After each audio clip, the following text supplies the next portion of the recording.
l'occasion, elle était pour Leicester. Et Maddison n'a pas trouvé son compère. Harvey Barnes. Et à toute vitesse, Diogo Dalot. C'est sans doute la toute dernière situation pour arracher la victoire. Dalot. Bruno Fernandes. Dans la cour d'Elanga. Il va vite, il a un temps d'avance. Elanga, Rashford. Et le corner, le tout dernier.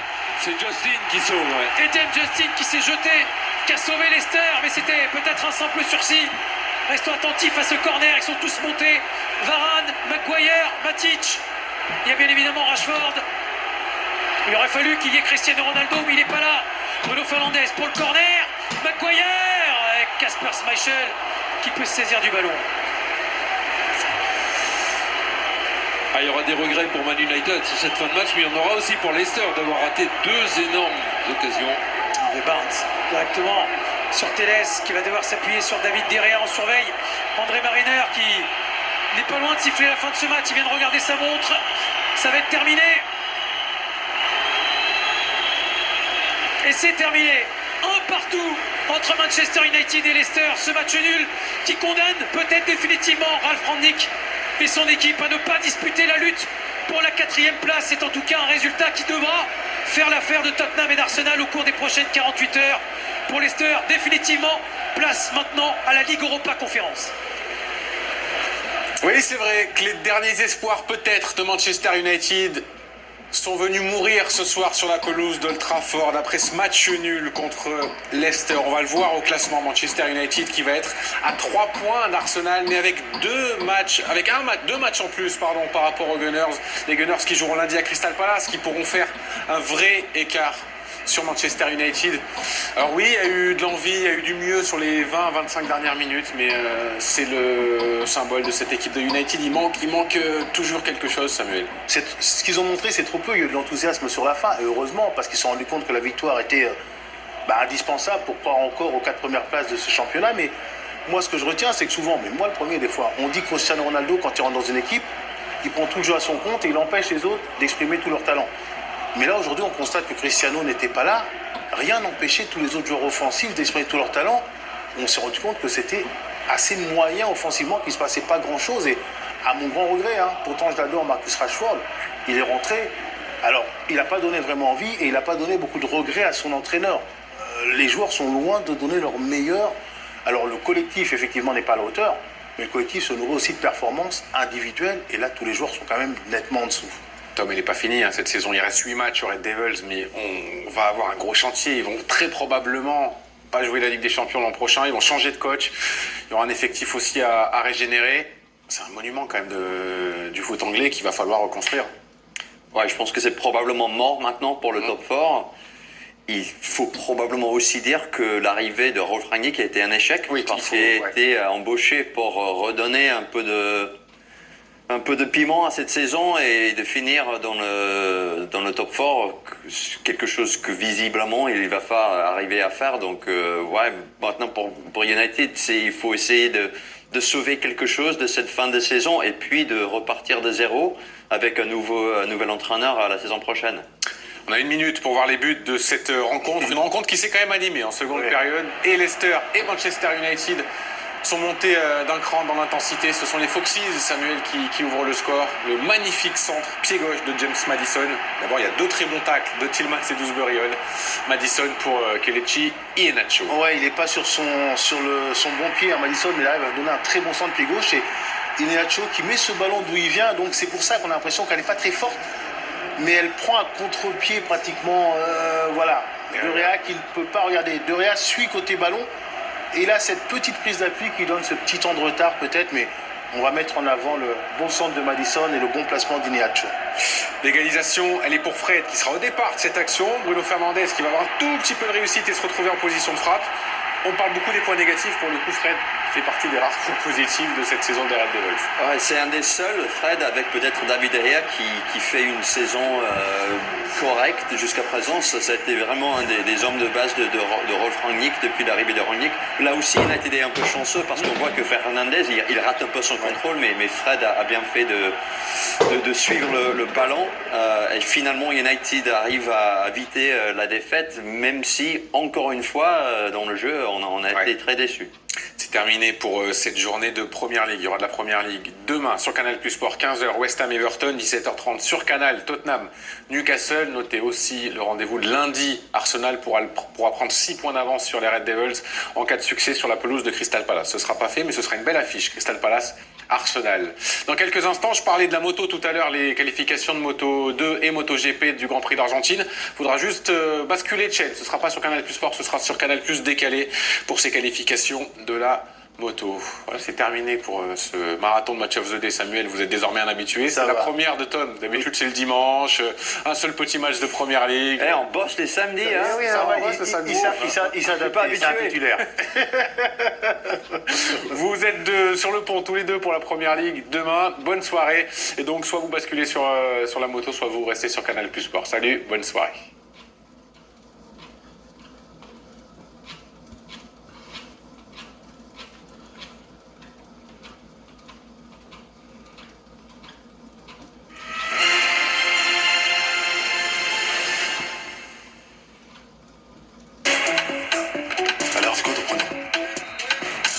C'était votre match avec Unibet, application numéro 1 des paris sportifs.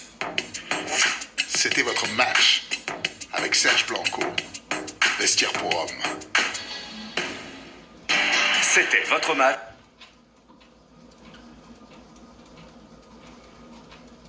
Et pour ce faire, j'ai Grova qui cherchait André. Et c'est à vous, Maxime. Oui, pour ce faire, eh bien, Tem Ben Arfa et Renato Sanchez vont entrer à la place de Benjamin André. Et le deuxième changement sera Jonathan Bamba qui va sortir. Tem Ben Arfa qui est au mouvement qui sort, on va lui dire c'est Jonathan Bamba, monsieur Ben Arfa.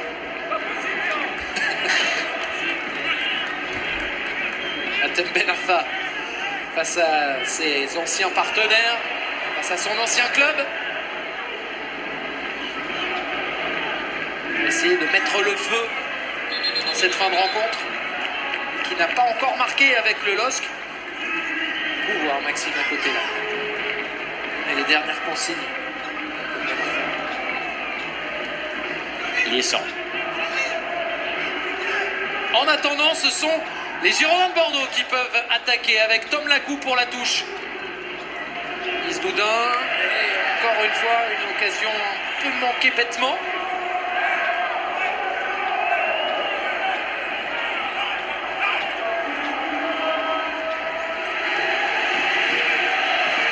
José Fonte pour accélérer vers le virevoltant Groba. Insa par-dessus, c'est Celik qui récupère. Et Celik qui fait bien de poursuivre son action. Grova pour Celik. C'est repris par David. David très long, trop long.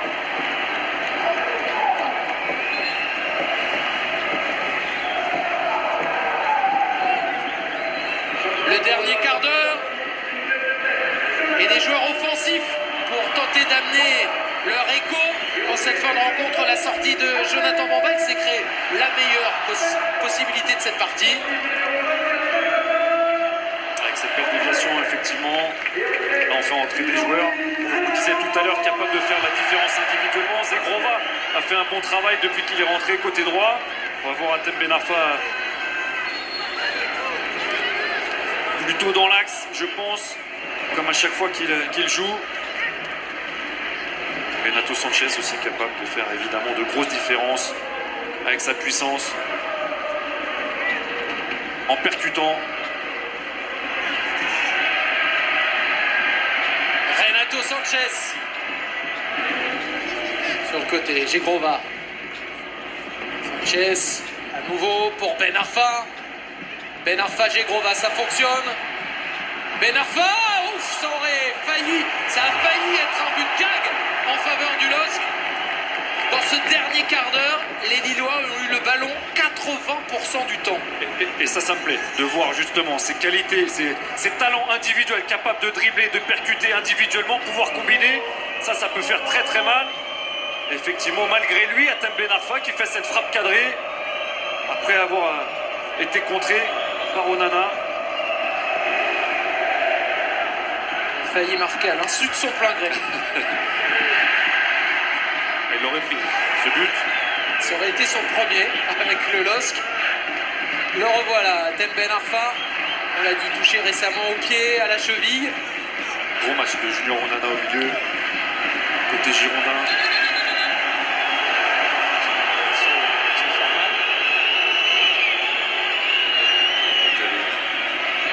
Jonathan David. Il est là tout seul là. Et après, je vous donnerai le dernier débat tactique qui anime le banc bordelais en cette fin de match. Très très bon teaser. À 0-0, on parle beaucoup tactique. Hein. On vous prend en duplex dans pas longtemps, hein, rassurez-vous. Tout le temps, ça nous plaît tout le temps, hein, Maxime, la tactique. À 0-0 ou même quand il y a des buts. Hein. Toujours des choses intéressantes. Oui, je sais, mais je préfère quand même vous entendre à ce sujet-là. Après, tactiquement, pour David Guillon, bouleverser son 4-4-1 qui fonctionne plutôt bien, il peut y avoir des changements de joueurs, mais tactiquement, Vous brûlez, Benoît, vous brûlez. On attend en fait 1 à 2 minutes pour procéder à l'éventuelle entrée d'un homme qui, oh là là, a vécu une sacrée saison. Paul Bass, messieurs, qui a enlevé sa chaise, qui s'apprête à rentrer, mais on attend de voir le scénario où il hésite forcément à toucher à ce système dont vous nous avez si bien parlé. Et Junior Onana qui va se mettre sur le côté. Ils sont à 10 avant sa sortie. Ils sont à 9 provisoirement maintenant, les Girondins. Renato Sanchez. Avec une remise, elle est belle, mais Poussin est là. Et Onana, ça y est, il va pouvoir revenir. Le voilà, Paul Bass, le revenant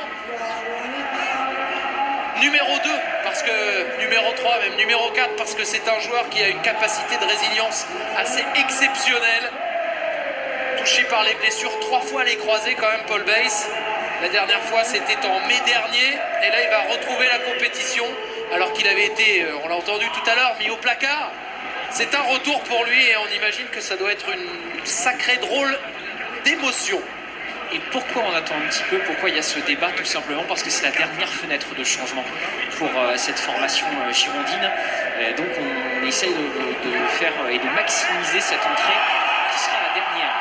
et puis on s'inquiète un petit peu aussi de Junior Onana, non, sur cette petite alerte qu'il a eue tout à l'heure, j'imagine. Complètement.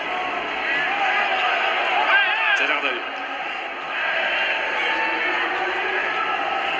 Quoique. Oui, c'est pour ça qu'on hésite, parce que oui. normalement c'est Mangas qui sort. Il ne faut pas se tromper, il faut aller vite aussi dans cette décision, que ce soit pour le staff technique, mais le staff médical aussi, qui doit donner les indications à David Guillon, avec le ressenti du joueur, bien entendu. L'accélération d'Atem Ben Arfa dans son style classique. Est-ce que ça donnera un corner? Non. A noter qu'à l'issue de cette rencontre, on retrouvera Saber Desfarges, Dominique Arribagé et de nombreux intervenants à leur micro, au micro de Maxime Gras également. Et puis, sachez qu'on retrouvera aussi, depuis l'Alliance Riviera à Nice, Smaïl Bouabdella et Mathieu Bodmer pour revenir sur le match de 17h qu'on a vécu sur Prime Video, le Nice-Rennes, avec l'un des buts.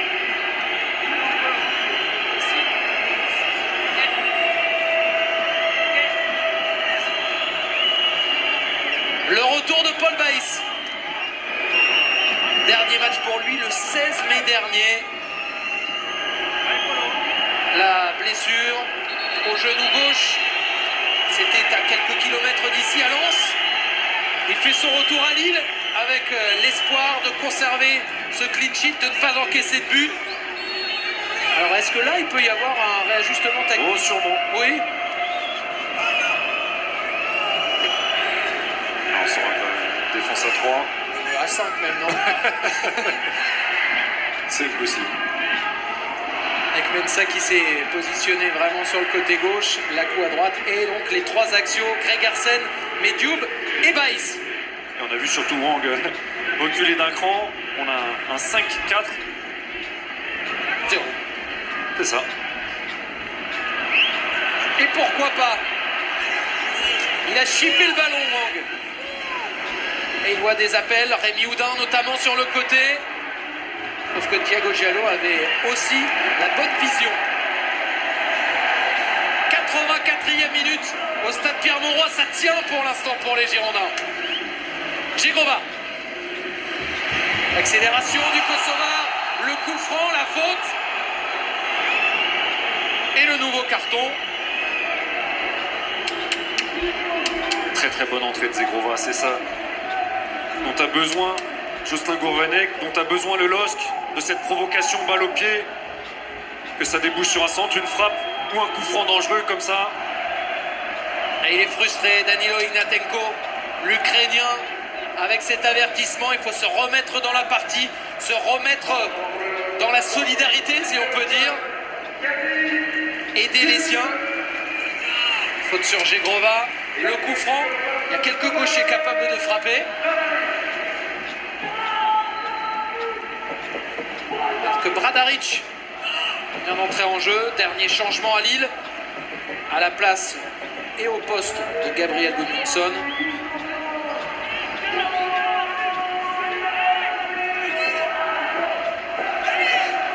Deux pas d'élan pour Renato Sanchez. Deux pas d'élan pour Hatem Ben Arfa. Deux frappeurs possibles à la 85e minute de cette partie qui pour l'instant échappe aux Lillois. Ils ont la possibilité de se rapprocher de l'Europe, pourquoi pas. 1, 2, c'est pour Ben Arfa, mais c'est au-dessus. Très peu d'élan pour Hatem Ben Arfa. Seulement 2 pas.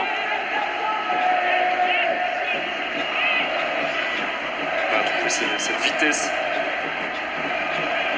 dans les appuis, pouvoir bien traverser ce ballon, lui donner de la puissance.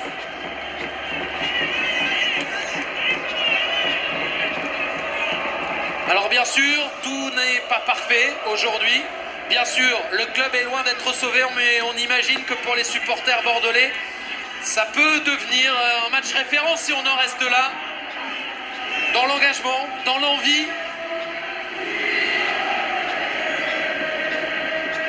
Gigrova. Et ce sera un corner. Et attention pour les Girondins qui encaissent beaucoup de buts de la tête depuis le début de la saison. 10 dans ce championnat. Le carton pour Gaëtan Poussin.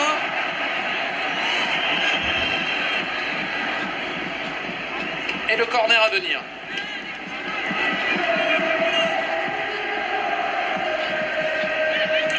Et la combinaison attendue, hein, sur coup de pied arrêté pour mettre de la variété, faire sortir un voire 2 joueurs bordelais de la surface de réparation. Renato Sanchez au second poteau. Il tentait d'alerter José Fonte. Et encore une très grosse intervention de Junior Onana. On le voit sur ses appuis arrière. Gagner ce duel face à José Fonte qui était juste derrière lui. Très gros match d'Onana. Le danger qui revient. Le corner pour Renato Sanchez.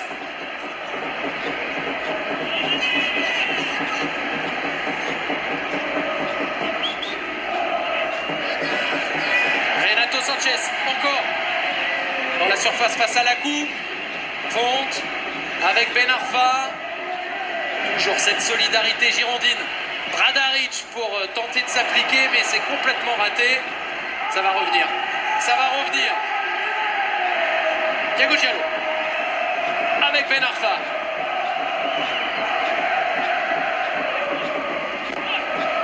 Reste quoi 5, 6, 7 minutes tout au plus avant de connaître le verdict de cette partie. Qui seront les vainqueurs, qui seront les perdants? Bradaric. Le Croate qui s'en sort plutôt bien avec ce corner. Ouais, sur ce mauvais pied, avec son pied droit. Bordeaux défend bien, mais il n'y a plus de menace devant, donc on laisse beaucoup moins de monde aussi derrière côté lillois. Les uns attaquent, les autres défendent.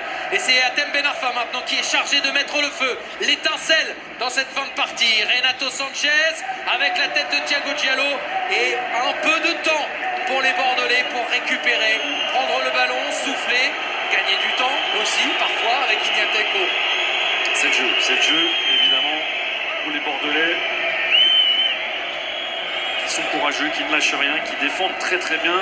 Le repositionnement de Wang fait que quand il récupère le ballon, c'est beaucoup plus compliqué. On l'a vu sur ce dégagement qui arrivait directement dans les pieds de Thiago Diallo. Mais on met un peu plus de densité en défense avec l'entrée de Paul Bess, de Medjoub et Gregersen. Ça reste très solide. Des secondes de gagner, des mètres gagnés aussi par les Girondins. Diallo. Renato Sanchez. Angelique. Et Grova pour revenir à l'intérieur. Redonner à Renato Sanchez. Radaric. Avec Renato. Portugais qui aimante les ballons, qui mène le jeu. Hatem Ben Arfa. Repoussé par Wang. Hop, il avait essayé quelque chose de très compliqué et il commet la faute.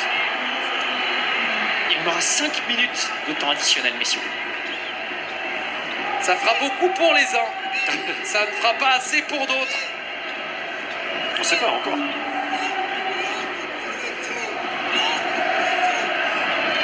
En tout cas, les deux équipes jouent le jeu qu'il faut. Bordeaux en défendant bien, en étant courageux, pas d'espace dans cette défense, et les Lillois en mettant beaucoup plus de qualité dans ce centre, dans la recherche des joueurs extérieurs pour mettre des ballons dans la surface de réparation.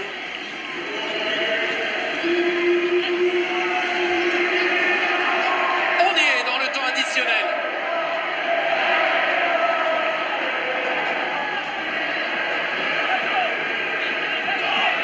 Peut-être un moment déterminant dans la fin de saison du LOSC. Sans doute même. Ben Arfa. Il faut trouver un centreur, que ce soit sur la droite ou sur la gauche. Il y a une bonne utilisation de la largeur. Et ensuite, vite mettre le ballon dans la surface de réparation. On voit notamment Amadou Onana rester très haut.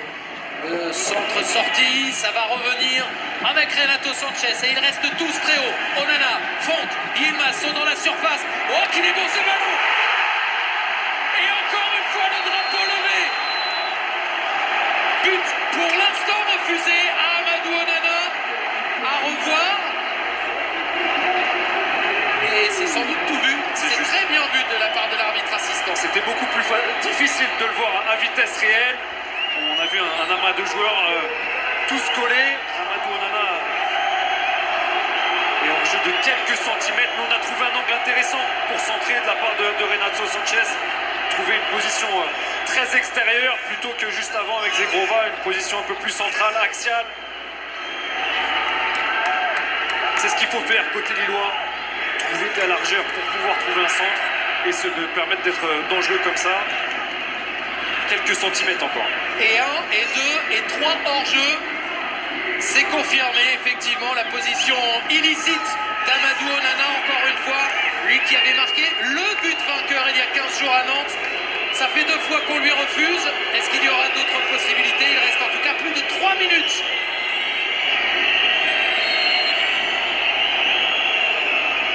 Gaëtan Poussin.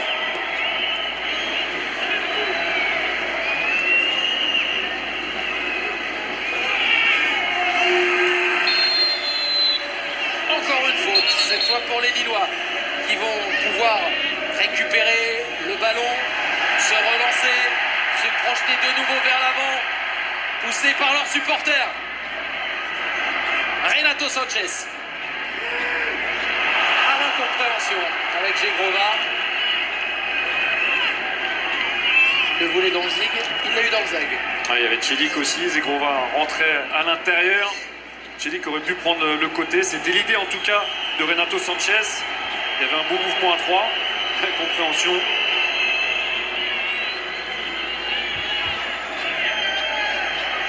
Récupération de nouveau pour Fonte, pour Diallo, pour Lille.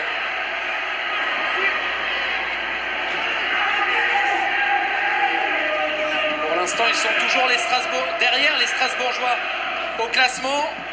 Mais un but, et ça leur permettrait de dépasser les Alsaciens. C'est pour Poussin qui la relâche. Hop, hop, hop, hop, ce match est loin d'être fini et pourtant on est déjà à la 94e.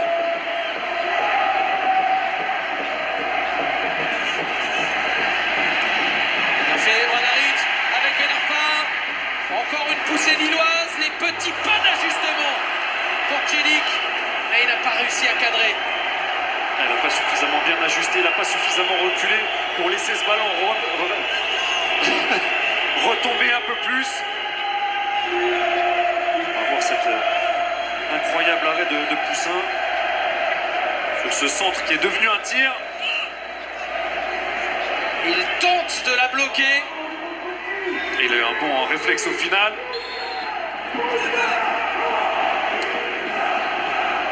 Tout le monde est en apnée sur les deux bancs, messieurs. Et c'est logique. C'est logique parce que là, ça amène des perspectives complètement différentes. On a du mal désormais à imaginer un but des Girondins. Mais déjà tenir ce 0-0 chez les champions de France, ce serait en soi un très bon résultat. Celik. Gegrova pour la deuxième lame. Face à Mensa. Gegrova toujours avec Ben Arfa. Y aura-t-il un sauveur à Lille? Onana peut-être. Encore une fois une possibilité pour le géant belge. Et un centre bien caché de la part d'Atem Ben Arfa, complètement arrêté, qui met un très bon ballon. Amadou Onana encore dans la bonne zone. Paul Bess est au contact pour le gêner. Il a hésité, il était ni sur la tête ni sur le pied pour reprendre ce ballon très compliqué. Il n'a pas pu donner de force avec sa poitrine. Et c'est terminé. C'est le temps des sifflets, le temps des regrets pour les Lillois qui, une nouvelle fois, face à une équipe mal classée, ne parvient pas à aller chercher la victoire à la maison.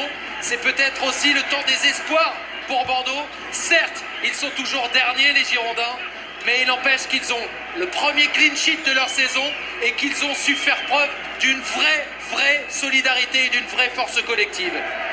C'est sûr que ça peut être un match référence défensivement pour les Bordelais. Cette abnégation, cette solidarité, on le voit dans ces émotions d'après-match entre eux, ces accolades. On l'avait vu avant le match, on l'avait vu à la mi-temps aussi au retour des vestiaires. Mais défensivement, le fait de ne pas prendre de but à 10 contre 11, avec une petite injustice aussi sur cette expulsion. Après, il y a eu un parti pris de la part de David Guillon de passer à 5 défenseurs et 4 milieux, d'abandonner l'idée de pouvoir contrer avec un Wang un peu plus bas, moins en menace pour une contre-attaque, mais bravo aux Bordelais pour ce très bon match défensif.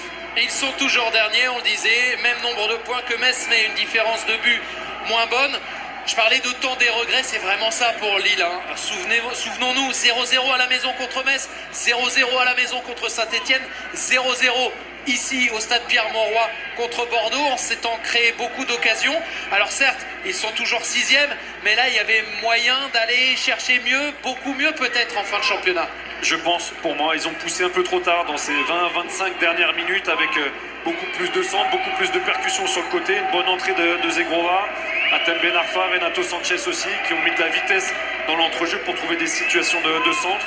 Malheureusement, à quelques centimètres, ça s'est joué sur ce but d'Onana qui était hors jeu. Et c'était tout à fait valable, tout à fait juste.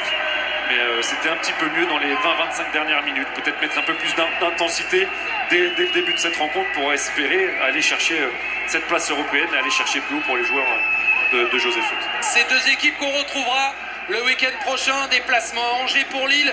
Ce sera le dimanche 10 à 15h. Et puis toujours sur Prime Video, mais un petit peu avant, dès 12h40, Bordeaux face à Metz. Là aussi, ce sera un sacré rendez-vous. Il y aura peut-être de nouveau Paul Weiss.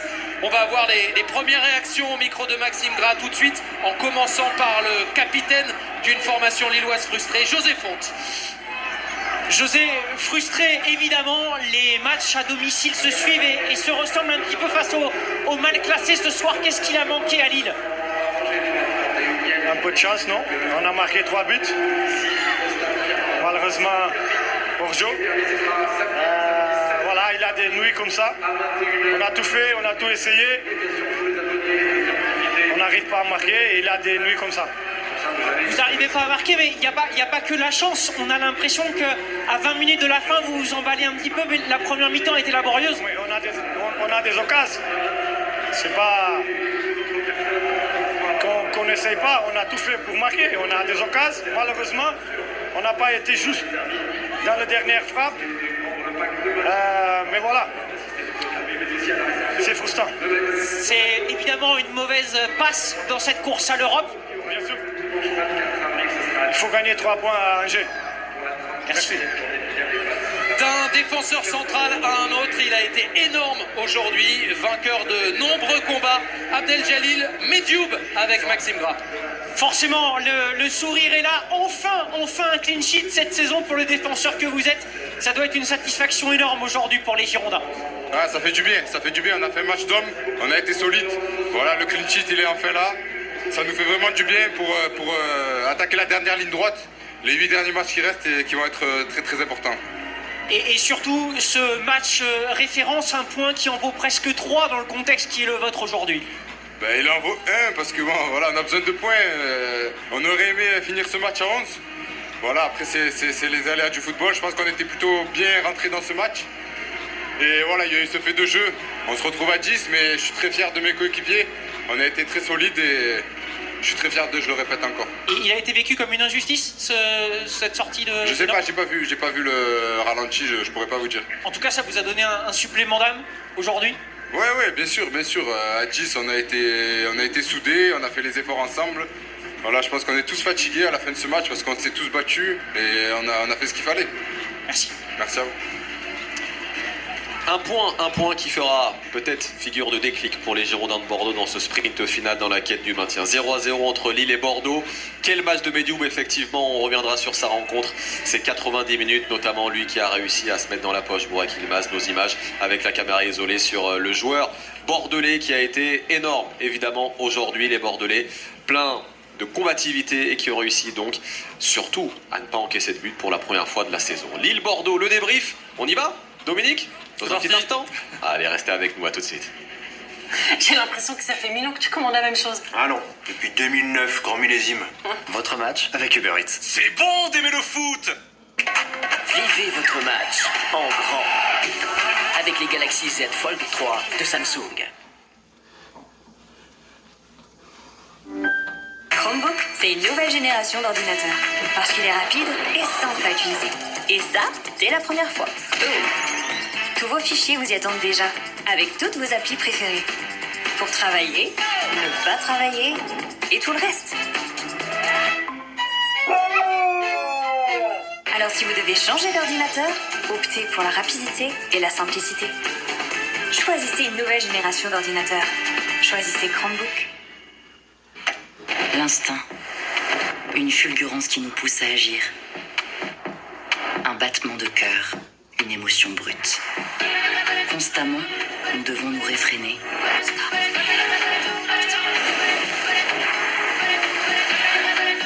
Mais rien ne nous amène plus loin que notre voix intérieure.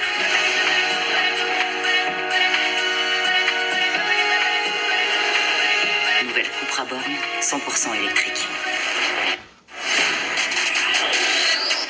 Dans LOL, le principe est simple. Si tu ris, tu perds. On rassemble 10 comédiens et humoristes sur le même plateau. Oh putain! Et le premier qui rit sort. Et c'est hyper dur. Non, mais parce que moi j'ai gagné l'année dernière. Oui, je sais. Non, mais parce que j'étais là moi l'année dernière. Oui, moi aussi j'étais là. LOL, qui sort, la nouvelle saison, disponible sur Prime Video. Le jeu commence. Quel jeu? Moi je vous dis tout de suite, il va pas falloir me faire yesh. Sérieux? C'est aussi valable pour toi.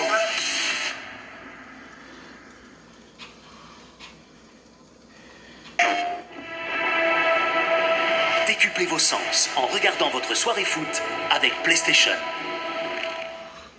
Heureusement, je ne vous ai pas promis de but. Bon, 0-0 entre Lille et Bordeaux. C'est la suite de la 30e journée de Ligue 1 sur Prime Video ici au stade Pierre-Mauroy. On ouvre la page débrief. Dominique Arribagé, Julien Brun évidemment, Benoît Chiroux et Maxime Gras pour toutes les réactions dans un instant. Revoyons ensemble dans un premier temps le résumé de cette partie. 24 tirs, pas de but. Et la plus grosse occasion est intervenue au bout de la deuxième minute. Oui, clairement, c'est une prise de balle magnifique de Burak Yilmaz qui frappe croisée. Après, c'est un petit cafouillage qui empêche ce ballon de rentrer. Mais c'est une belle opportunité pour les Lillois. Les Lillois effectivement qui ont poussé, qui ont été également aidés peut-être par une décision arbitrale, comment pourrais-je la qualifier? Peut-être pas excellente, en tout cas pas sur cette action-là. Enoch Kouateng dans un premier temps qui écope d'un carton jaune à juste titre. Dominique? Ouais, tout à fait. Excellent engagement, il arrive de face, de loin, lancé. Il fauche le joueur, il n'y a rien à dire là-dessus. C'est plus sur la deuxième, voilà, où il y a faute certainement, mais c'est vrai que l'expulsion fait basculer le match dans un mauvais scénario. On pense à ce moment-là pour les Bordelais. On voit il y a un duel, il y a une intervention qui pour moi qui ne mérite pas le rouge et qui aurait dû permettre aux Bordelais de finir à 11.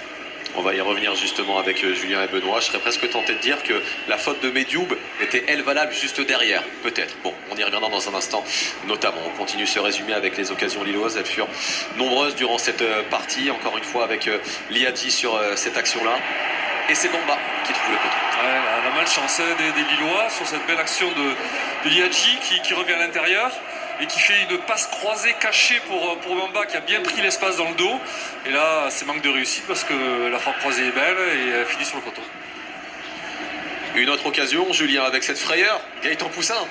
Oui, et on se souvient notamment de son but contre son camp sur un penalty il n'y a pas longtemps. Là, il veut bloquer la balle pour ne pas avoir de corner, sauf que c'est compliqué dans ces coins-là. Oui, il est en train de sauter, il est en l'air, mais il est complètement en arrière. Il a le bon réflexe au dernier moment pour sortir ce ballon et le laisser du bon côté de la ligne. Encore une occasion avec Amadou Onana. On signale également, on le reverra tout à l'heure, 3 buts qui ont été annulés, non validés à raison d'ailleurs pour position de hors-jeu. Amadou Onana notamment, on l'a vu en fin de seconde période, qui pensait avoir marqué, qui pensait avoir débloqué enfin le score et offrir donc les 3 points de la victoire à Lille. Que Nini, on en reste donc sur ce 0-0 entre Lille et Bordeaux. Que retenir de cette partie, Dominique Arribagé? La combativité bordelaise ou bien encore une fois un souci à domicile pour Lille qui peine définitivement contre des équipes qui sont relégables? On dira les deux. On va commencer par les Bordelais qui ont mérité ce point parce qu'ils ont fait preuve vraiment d'abnégation, de solidarité. Et vu le contexte défavorable qui arrive au cours de la première mi-temps, c'est vrai que ça semblait difficile pour eux. Ils ont tenu, ils se sont tous battus. On a vu des joueurs qui couraient ensemble, qui sont battus ensemble, qui ont gagné des duels, qui ont eu de la réussite, mais ils sont allés à la provoquer, j'imagine. Et ça va leur faire beaucoup de bien ce point pour envisager mieux. Après, il faudra gagner des matchs pour se sauver. Il ne faudra pas simplement faire des 0-0, mais c'est de très bel augure pour l'état d'esprit déjà. Et c'est une fin de série également.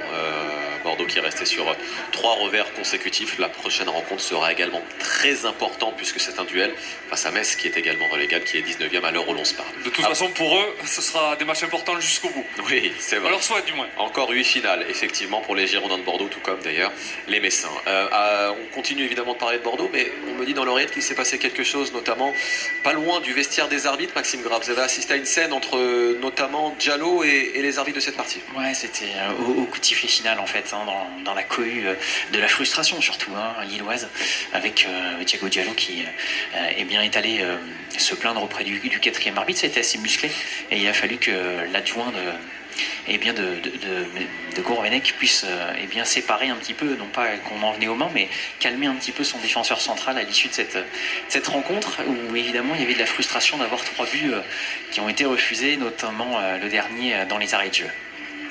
Très bien, Maxime. Très bien. C'est atmosphère lounge. Exactement, Maxime. On arrive tout de suite avec un petit thé. Ne bougez pas. Justement, Maxime, vous évoquiez à l'instant les buts qui ont été refusés pour position de hors-jeu. Dominique, on va les revoir. Ils sont au nombre de 3. Donc, avec le dernier que j'ai cité précédemment, avec notamment Amadou Onana. On revoit d'abord la faute qui a mené au premier carton jaune d'Enoch Kouateng. La décision de Chepi, elle, était évidemment tout à fait acceptable. Mais attendez, juste un instant, on me dit dans l'oreillette qu'il y a peut-être Jocelyn Gourvenec qui va venir au micro de Maxime, c'est cela? Pas du tout? Ok, très bien les amis, je suis grandement aidé aujourd'hui. C'est pas grave, voilà les buts en jeu, effectivement, on en parlait précédemment, donc, avec Amadou Onana dans un premier temps. Là, tant mieux. Là, pour le coup, les décisions arbitrales, bien aidées par la VAR, sont parfaites parce qu'il y a hors-jeu à chaque fois. On le voit sur Onana qui a 1 mètre d'avance. Et là, on le voit sur Diallo qui est également hors-jeu avec cette défense bordelaise qui a systématiquement remonté très vite sur toutes les phases arrêtées avec cette volonté de ne pas trader dans la surface. Beaucoup de positions de hors-jeu, je pense également Julien Benoît à la première période Benoît à la première période de Burak Yılmaz qui avait été signalé par 3 fois. Oui, ça c'est beaucoup plus classique, c'est vrai cette saison de voir Burak Yılmaz comme ça, toujours un petit peu à la limite. Et pour le reste, sur ces buts, on voit que ça se joue vraiment à pas grand-chose, mais quand même, chapeau, vous êtes obligé de le dire, chapeau à l'arbitre assistant, Benoît. Oui, je suis obligé de le dire parce que... Parce que certes, la VAR a à chaque fois confirmé, mais il avait toujours raison. Ouais. Surtout sur celle-là, où on voit que ça va très vite, tout le monde est presque aligné. C'est peut-être sur celle-là que ça peut être le plus rageant pour Onana, qui a encore le mérite aussi, lui, d'être dans cette surface de réparation et s'est procuré la plus grosse occasion en première période après la frappe de Burak Yılmaz, et 2 fois, à 2 reprises, c'est lui qui se projette dans cette surface de réparation. C'est peut-être une des satisfactions pour les Lillois d'avoir ce joueur capable de rayonner au milieu du terrain, mais aussi de se projeter dans cette surface de réparation et être dangereux. Bravo donc aux arbitres assistants, on va les citer du coup, messieurs Parinet-Letellier et monsieur Bercher-Bru, qui ont fait effectivement une très belle partie ici du côté du stade Pierre-Mauroy. On l'a vu précédemment, donc avant les buts refusés à juste titre lillois à cause d'une position de hors-jeu. Revoyons donc cette fameuse faute qui a mené à l'expulsion d'Enoch Kouateng en première période. Lille qui a donc affronté cette équipe bordelaise une bonne partie de cette rencontre à 11 contre 10. La première faute, on le disait précédemment, elle a été signalée à juste titre. En tout cas, ce carton jaune-là est justifié. Derrière, et c'est cette action-là qui va nous intéresser, c'est évidemment la deuxième faute, et c'est sur cette dernière que j'ai envie de vous entendre, Dominique. Non, mais j'ai déjà donné mon avis en disant que c'était très sévère et que ça manquait un petit peu de psychologie. Mais en même temps, je pense que l'arbitre, c'est suite à la première faute où il voit vraiment une grosse intervention de Kouateng, et je pense qu'il pense pouvoir lui mettre le rouge. Et comme derrière une autre faute qui intervient, il décide de lui mettre directement. Mais bon, voilà. Donc si on le juge que la deuxième, je le mets pas. D'accord avec ce que vient de dire Dominique, Benoît, Julien? Ah oui, complètement. Plus on revoit ces images, plus j'ai l'impression que Kouateng ne touche pas Jonathan Bamba. Et c'est plus que sévère encore, on l'a dit en direct. Mais autant sur le premier, il y a de la vitesse, il arrive un peu en retard. Le premier carton jaune est justifié, le deuxième, pour moi, il n'est pas du tout justifié. Ouais, effectivement, et on va poser la question dans un instant à David Guillon qui est en train de prendre la direction du plateau Prime Video. On va l'équiper évidemment, je crois même qu'il est déjà équipé, peut-être l'entraîneur des Girondins de Bordeaux, qui nous fait le plaisir évidemment de réagir à cette rencontre et ce 0-0 entre Lille et les Girondins de Bordeaux. Bonsoir David. Soyez bienvenus, emparez-vous du micro. On voyait justement à l'instant cette action, avant de revenir sur évidemment la partie et ce match nul des Girondins de Bordeaux, sur cette expulsion d'Enoch Kouateng. Dominique, Benoît disait il y a quelques instants que la faute était difficilement justifiable. Je parle évidemment du deuxième carton jaune. J'imagine que vous êtes d'accord avec ce discours. Déjà sur le premier, alors c'est vrai il y a de l'engagement, mais il a les pieds au sol. Il y a un excès d'engagement. Je trouve que bon, déjà ce jaune me paraissait déjà sévère parce que quand on joue au football, il y a inévitablement de l'engagement, et là, en l'occurrence, les pieds n'étaient pas décollés.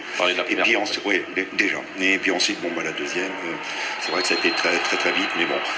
L'arbitre, voilà, sur le coup, c'est vrai qu'il nous fait très, très mal. Et puis, par rapport au match, il nous met en difficulté parce qu'on était parti sur une très bonne première demi-heure. On posait des problèmes aux Lillois, mais on sait que dans notre situation, les arbitres ne vont pas nous aider. On sait très bien. On connaît ça tous les week-ends. Donc on en a pris notre parti, et les joueurs le savent. Je leur dis avant le match que l'arbitre ne sera pas avec eux, ils le savent, mais j'ai pas envie de retenir ça. Il y a tellement d'autres choses beaucoup plus intéressantes à retenir. Mais justement, quand on est coach, qu'il se passe ce fait de jeu à ce moment-là, avec tous les moments difficiles que vous avez passés avant, on se dit mais c'est un acharnement absolu, et c'est compliqué quand même, non? Ouais, c'est vrai, c'est frustrant, c'est compliqué parce qu'on le vit tous les week-ends. On l'a vécu contre Troyes, on l'a vécu à Lens, on l'a vécu contre Reims.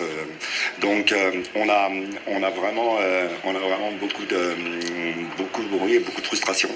Et puis là, on se dit, il faut tenir 1 heure contre le champion de France qui a entamé une remontée, qui à domicile est vraiment très performant. Donc on est vraiment très frustré en effet. Benoît Chéreau a une question pour vous. Oui, coach, félicitations pour ce bon point de ramener de Lille. Moi, j'avais une question, savoir ce qui vous avait motivé à passer du 4-4-1 au 5-4, parce qu'on sentait que Wang en contre pouvait amener encore des actions dangereuses. Est-ce que vous avez préféré sécuriser? Est-ce que c'était par rapport au timing? Oui, en toute honnêteté, à la 83e minute, je voyais qu'il y avait beaucoup de centres avec les pieds rentrants de Zerova, et puis sur le côté gauche également. J'avais déjà changé mes excentrés pour amener plus d'aide sur les latéraux, et je sentais qu'il y avait beaucoup de ballons dans les 16-50 et il me fallait un joueur de tête en plus. Donc c'est pour ça que j'ai souhaité rajouter plutôt Paul plutôt que de garder une profondeur. Dominique. Oui, un très bon point, Ben l'a dit, beaucoup de solidarité, et quand ça va pas dans ce moment-là, c'est vrai qu'on essaie de maintenir les joueurs tous ensemble, et c'est le plus difficile. Aujourd'hui, ils ont montré de belles choses. Ensuite, ça fait qu'un point. Vous savez qu'il faudra gagner des matchs pour se sauver, et plusieurs. Donc il faudra marquer des buts. C'est la base. Déjà, la base, c'est d'avoir cet état d'esprit-là, c'est d'avoir cette solidarité, c'est d'avoir cet engagement. Ça, c'est la base, c'est ce que je leur ai dit. Il y a les 8 matchs, ça, c'est la base. Et puis après, il va falloir aller chercher les victoires pour aller chercher les points. Donc, encore une fois, on était bien parti sur cette première demi-heure. Je trouve qu'on avait vu quelques possibilités. On avait bien trouvé les espaces qu'on souhaitait attaquer. On trouvait bien le Java dans l'interligne. On a eu quelques solutions sur les centres. Donc on était bien dans notre match. Et, j'ai vraiment bien apprécié cette première demi-heure. Maintenant, oui, il faut s'attacher à ce que l'on vient de faire en termes de solidarité, en termes d'état d'esprit. Mais il faudra rajouter aussi inévitablement de l'efficacité pour pouvoir remporter les matchs. Ça va être le challenge notamment du prochain match. On parlait peut-être de levier également avant cette rencontre. Il y en a peut-être un sur lequel vous pouvez vous appuyer après une rencontre comme celle-ci. Évidemment, prendre un point sur la pelouse du champion de France n'est pas rien, mais qui plus est à 10 contre 11. Et enfin, un clean sheet, David. Pour la première fois de la saison, on a encaissé de buts. Ouais, c'est vrai, on court après ce clean sheet depuis le début de la saison, tout simplement. Les garçons, franchement, on a beaucoup travaillé. C'est des moments difficiles. On a passé une très très très difficile. On a été faire un match amical qui a vraiment fait du bien aux joueurs contre Alaves, une équipe espagnole. Et les garçons ont super bien bossé. On a bien bossé défensivement. Notamment tout ce qui est, vous avez vu, tout ce qui est centre et puis les alignements, et vous voyez, ça paye parce que on les a mis hors jeu plusieurs fois. Tout ça c'est pas le hasard, et puis il y a toujours aussi un petit peu ce brin de réussite qu'il faut aussi, vous l'avez bien vu avec ce poteau qui s'est inversé sur la fin. Donc voilà, on est satisfait évidemment, mais ce ne sera pas suffisant parce qu'il faut gagner les matchs aussi. Et il y a un match qui est très important également qui vous attend la semaine prochaine contre un concurrent direct, c'est évidemment le FC Metz. On a vu à l'instant le classement, évidemment, puisque vous revenez à égalité de Metz qui jouera contre Monaco. On voit également les finales qui vous attendent, en tout cas on les a appelées ainsi. Je pense que peut-être que c'est le jargon également que vous utilisez dans le vestiaire. Une rencontre donc face à Metz la semaine prochaine avant Lyon, Saint-Etienne, Nantes, Nice. Le sprint est lancé. Oui, c'est ce que j'ai expliqué aux joueurs. Le mois prochain, c'est rideau. Donc, on se doit pendant un mois et demi d'être très performant, de s'appuyer sur les valeurs que l'on vient de montrer ce soir, et puis d'y amener de l'efficacité. On est lancé et il faut maintenant être efficace parce qu'il faut qu'on avance, il faut qu'on quitte cette dernière place, et pour ça, il faut prendre des points et des victoires. Merci David. Merci David. Félicitations évidemment pour ce point ici sur la pelouse du champion de France. À très vite évidemment sur Prime Video. David Guillon qui a décidé, et Dominique Arribagé, de titulariser Médioub. On le sait, on le rappelle, il y avait un certain nombre d'absents bien sûr. Mais avant de parler évidemment des Girondins de Bordeaux, je vous rappelle qu'il y avait une rencontre également pour lancer cette 30e journée. C'était à 17h entre Nice et Rennes. Tout à l'heure on retrouva Smaïl Bouabdella et Mathieu Bodmer notamment pour revenir sur cette partie et ce match nul qui forcément intéressera les supporters lillois. On parle de Lille dans un instant, mais on continue de parler des Girondins de Bordeaux et d'un duel dans le match entre Médioub donc et Bouraki Yilmaz. Médioub qui n'est pas titulaire en temps normal, qui a profité de l'absence notamment de Guilavogui, d'Amedozic. Il a plus que tiré, et de Marcelo, il a plus que tiré son épingle du jeu aujourd'hui. Il a été très costaud, ils ont été très performants, même avec Gregersen, et même Tom Lacou, c'est pas son poste côté droit, ils ont été plutôt très bons tout le temps dans les décrochages, dans les courses des attaquants, ils ont gagné beaucoup de duels, très performants, ils ont été dans l'alignement aussi en les mettant souvent hors jeu, comme on l'a dit précédemment. Donc pour ça, il faut une certaine coordination pour des joueurs qui n'ont pas l'habitude de jouer ensemble, c'est une belle performance. Une très belle performance effectivement de la part de Medioub. Je pense que vous êtes d'accord avec ce discours-là, messieurs, là-haut, Julien, Benoît, c'est l'homme du match peut-être. Il a été très bon avec Gregersen aussi, toute la défense a été bonne, tous les joueurs de Bordeaux ont très bien défendu, mais c'est vrai que ce duel était intéressant dans les airs, mais pas seulement. On voit Medioub qui est toujours au contact de Burak Yılmaz, il lui a laissé très peu d'espace. Là, à chaque fois qu'il a eu un peu d'espace, Burak Yılmaz, il était hors jeu.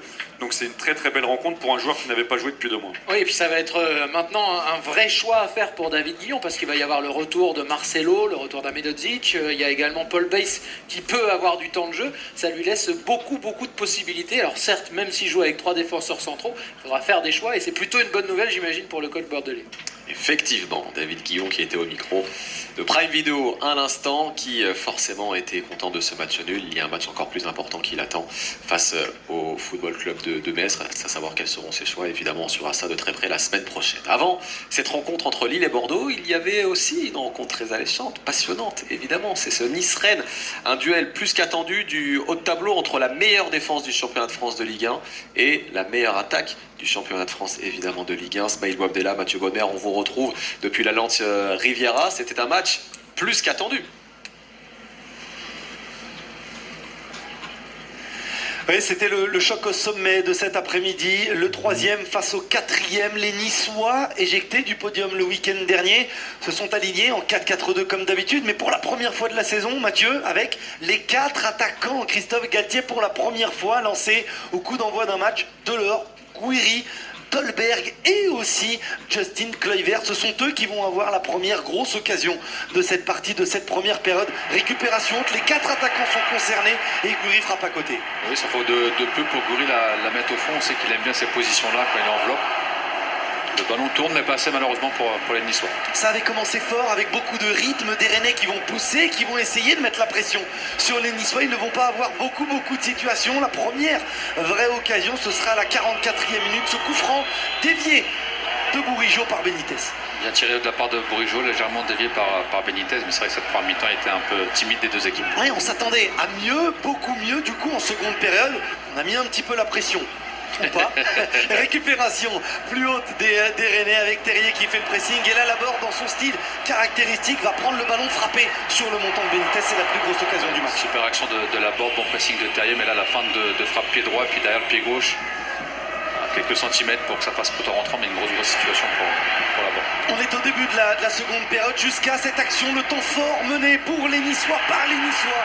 Le délice de ballon de Youssef Attal de l'extérieur du pied pour le 10e but d'Andy Delors en Ligue 1. Incroyable. Centre incroyable de la part d'Attal. On voit une action, on voit Delors laisser passer le ballon entre ses jambes, se déplacer, du monde à la surface, chose qu'on n'avait pas vu en première mi-temps, mais le ballon est extraordinaire. Le déplacement de Delors est très bon. Le coup de tête est magnifique. C'est la première passe décisive de Youssef Attal cette saison. À chaque fois que Rennes encaisse le premier but du match, Rennes est battu. Et ben non, cette fois ils vont réussir à réagir. Le meilleur passeur du championnat s'appelle Bourigeaud, 11e passe dès le meilleur buteur à égalité avec Wissam Ben Yedder, s'appelle Martin Terrier, 17e but pour le Rennes. C'est simple le foot. Un bon pied. Je vise une zone avec mon bon pied et je trouve la tête d'un bon attaquant. Un bon pied de la part de Bourigeaud, encore une fois bien tiré, il a tiré encore pas mal de grande qualité aujourd'hui. Puis Terrier qui de la tête, contrairement d'habitude, il vient bien envelopper, qui vient finir cette belle situation. Et ce but va donner beaucoup d'envie, beaucoup d'espoir aux Rennais qui vont avoir la dernière grosse occasion de cette partie. Terrier pour le doubler. L'arrêt merveilleux, la main ferme de Benitez. Ça, c'est Benitez qui vient rapporter un point à son équipe parce que Terrier fait quasiment tout juste. C'était le geste juste, mais main ferme est sorti bien dans les pieds dans le bon tempo. On a vu des sourires en fin de match. C'était une belle seconde période. On a été déçus lors des 45 premières minutes. On se quitte avec ce score d'un but partout. On a entendu les deux coachs, on a entendu pas mal d'entraîneurs. Tout le monde était assez content, satisfait de ce partage des points. Satisfait de ce partage de points. En revanche, les Lois, eux, après une rencontre comme celle-ci, ils sont passés à côté, ils n'ont pas saisi cette possibilité de se rapprocher justement de Nice et Rennes. Regardez le classement, mon cher Dominique Arrivagé. Rennes qui est deuxième à l'heure où l'on se parle évidemment avant cette rencontre de l'Olympique de Marseille face à Saint-Etienne demain. Lille à 47 points, il va falloir que je me rachète des lunettes, les lentilles ne sont plus vraiment effets. 47 points c'est ça, et Nice à 51 points, donc oui effectivement il y avait cette possibilité de se rapprocher de Rennes, de Nice. Il y a des regrets, encore plus du côté lillois. Ouais, clairement, très mauvaise opération. Ils recevaient Bordeaux en piètre état. Ouais. D'autant plus à 10, donc il fallait absolument les 3 points pour les Lillois. Ils ont essayé. Ils n'ont pas fait une grosse première mi-temps quand même, avec peu de situations au final, même s'il y a celle-là de Bourak. Beaucoup de jeux vertical, beaucoup de phases de transition ou du jeu direct, mais peu de créativité en essayant de passer par les côtés et en amenant des centres. Donc ils n'ont pas eu la même mise sur le match comme ils auraient dû l'avoir, avec Angel Gomez en numéro 10 qu'on n'a pas assez trouvé. Jocelyn Gourvenec est en direct au micro de Maxime Gras. Oui, avec Jocelyn, on est en train de regarder une nouvelle fois ce résumé. Quelques insuffisances offensives pour conclure aujourd'hui. Évidemment, vous ne pouvez pas être satisfait de ce scénario ce soir. Évidemment, c'est une contre-performance à domicile, à 11 contre 10 pendant une mi-temps. On a eu du mal à mettre du rythme en première mi-temps, on voulait emballer le match, on voulait faire une entame forte, on a eu du mal. Et même si Bordeaux a bien défendu dans sa moitié, on n'a pas été très juste en première mi-temps. On a modifié à la mi-temps, on a fait des changements assez vite qui ont impacté aussi le jeu sur la deuxième mi-temps qui était à sens unique. On a poussé, on marque 3 fois, ça joue à pas grand-chose. Poussin a aussi fait des arrêts. On a eu quelques imprécisions, on n'a pas été suffisamment précis malgré la pression qu'on a mise en deuxième mi-temps. Et on n'a pas réussi à faire la différence. Ceci technique ou il y a des problèmes de dépassement de fonction? Ça se répète à domicile face aux équipes qui vous attendent, qui jouent bas? Ouais, après Bordeaux n'a pas joué bas en première mi-temps. Ils ont plutôt cherché à presser haut, ce qui était différent des derniers matchs que l'on avait joué ici. Alors c'est sûr qu'après à 10 contre 11 ils ont reculé, ils ont modifié le système en 4-4-1 avec le Wang devant pour jouer la transition. Il fallait qu'on soit attentif parce que c'est un très bon joueur, il va vite. Ça on l'a contrôlé, donc on s'est pas mis à la faute, mais après on a manqué malgré les nombreux changements pour apporter du dynamisme, pour apporter de la fraîcheur aussi. On a eu du mal à les contourner. Les fois où on l'a fait, on a marqué 3 fois, ça se joue à que dalle. Et puis Poussin fait aussi quelques arrêts, donc on a poussé. Je pense que Bordeaux était acculé sur son but. Mais ça reste une contre-performance, on est déçus parce qu'on avait l'occasion de continuer notre marche en avant et là on est un peu freiné. 2 points de perdus forcément ce soir. C'est un coup d'arrêt dans cette course à l'Europe. Les garçons avaient l'air évidemment frustrés à la fin du match, tendus même. Oui, c'est toujours difficile à domicile de pas l'emporter quand on joue à 11 contre 10. C'est une contre-performance. Après, encore une fois, on a fait en sorte de bouger les lignes, on a changé, on a apporté des joueurs capables de faire des différences, on a mis plus de monde dans la surface.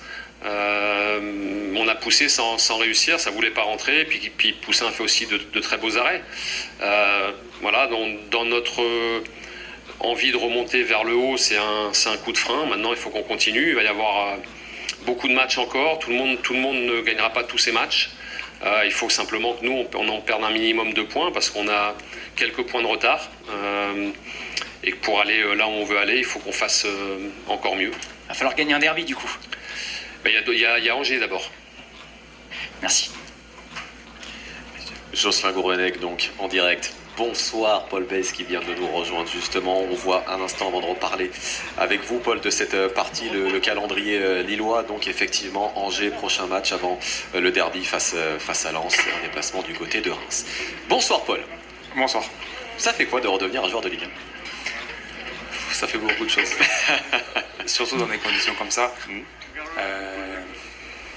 J'ai même pas les mots, ça fait tellement longtemps que j'attends ce moment. Je me suis blessé le 16 mai dernier, donc ça fait bientôt 11 mois. Et j'ai pas passé un jour sans penser à mes premières minutes, à mon retour avec le groupe et sur le terrain. Donc voilà, c'est beaucoup d'émotions, beaucoup de choses. je suis content pour l'équipe parce que c'est un point qu'on a été chercher avec le cœur et c'est un point qui nous fait du bien et j'espère qu'il va nous créer peut-être le déclic pour les 8 derniers matchs. Vous avez les yeux qui brillent, Paul, quand vous dites ça, justement. Ouais. J'imagine bien que c'est beaucoup d'émotions pour vous parce que vous n'avez pas joué depuis 11 mois. 11 mois sans jouer, quand on voit justement son club de cœur, dans une situation comme celle-ci, ça doit être encore un peu plus prenant. Oui, c'est dur parce que on se sent pas acteur, donc c'est difficile. J'ai essayé au quotidien, dans un premier temps blessé, d'apporter quelque chose à l'équipe. Puis après, dès mon retour sur le terrain, j'ai donné le maximum et chaque jour, je me levais avec l'envie d'apporter quelque chose à mon équipe, à mon club. Et voilà, ça se concrétise un peu aujourd'hui avec mes premières minutes de jeu.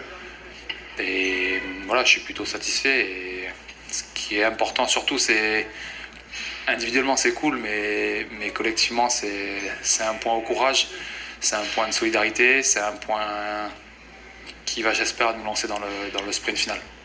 Justement, d'un point de vue personnel, est-ce que tu étais prêt aujourd'hui, par exemple, à faire 90 minutes? Parce qu'on a pensé peut-être te voir titulaire aujourd'hui, ou tu en es déjà physiquement.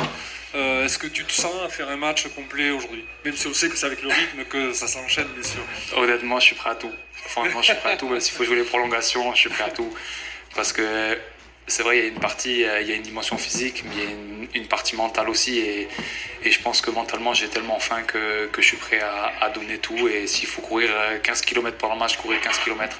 Donc voilà, mentalement, je suis prêt à donner le meilleur de moi-même pour l'équipe, pour aller chercher cet objectif qui est là et qu'on a en ligne de mire. Il y a les vieux grognards qu'on attend sur le devant de la scène côté bordelais, avec toi et également Jimmy Briand, qui on attend aussi le retour. Bordeaux a besoin de joueurs d'expérience pour accompagner tous ces joueurs dans ces moments difficiles. Je pense qu'on a besoin de tout le monde, et ça a été un peu le message de la trêve, là, les 2 dernières semaines qu'on a passé ensemble. C'était un peu le message qu'on voulait se donner entre nous, et le message qu'on voulait aussi donner aux autres, c'est que Bordeaux n'est pas mort, et il va falloir compter sur nous pour ces 8 derniers matchs. Vous parliez justement de la trêve, c'est à ce moment-là, ou peut-être même un petit peu avant, qu'un certain nombre de joueurs ont demandé votre réintégration. J'imagine que ça vous a aussi touché. Oui, ça me touche, ça m'a beaucoup touché. J'étais là quand ils ont demandé, donc c'est un signe fort. Le coach l'a dit et l'a répété, c'est un choix fort du groupe, mais c'est pas pour me faire plaisir, hein, c'est parce que voilà, ils ont estimé que c'était important qu'on soit tous solidaires et qu'on envoie quelque chose de très positif et d'unité pour qu'on puisse tirer le bateau dans le même sens, parce que dans des moments comme ça, on le sait, ça se joue sur des petits détails. Paul, comment était l'ambiance dans le vestiaire au sortir de cette rencontre? Est-ce que vous pensez que ce match nul, ici, à Lille, à 10 contre 11, peut être un déclic pour ce sprint final? Je l'espère. Déjà, je trouve que c'est un bon point. On prend un rouge assez rapidement. Donc voilà, on savait que c'est pas le match qu'on avait prévu de faire. Donc il fallait se réorganiser. Jouer un match, pas celui qu'on avait préparé forcément. Donc c'est là que le groupe a fait preuve de grosse solidarité et de beaucoup d'envie. Donc voilà, j'espère que c'est un déclic, on le sait. Maintenant, il va falloir quand même récupérer. On n'a pris seulement qu'un point, donc c'est un point très important, mais il en manque encore, et il va falloir vraiment bonifier ce bon résultat à la maison la semaine prochaine contre Metz. Est-ce que l'état d'esprit peut suffire justement pour gagner les matchs? Parce qu'il faudra en gagner, et pas qu'un seul. Il va falloir en gagner plusieurs pour se sauver. Il faudra malgré tout arriver à mettre des buts et à remettre des buts, comme vous avez été capable de le faire dans la première partie de saison. On a été capable de faire, donc ça veut dire qu'on sait le faire. Donc déjà, c'est un bon point. Après, voilà, dans des matchs comme ça, c'est compliqué. Quand on est en infériorité numérique, on sait que ça passe aussi par des victoires à domicile. On connaît les équipes qu'on va rencontrer chez nous. On sait que elles doivent pas venir faire bronzette à Bordeaux.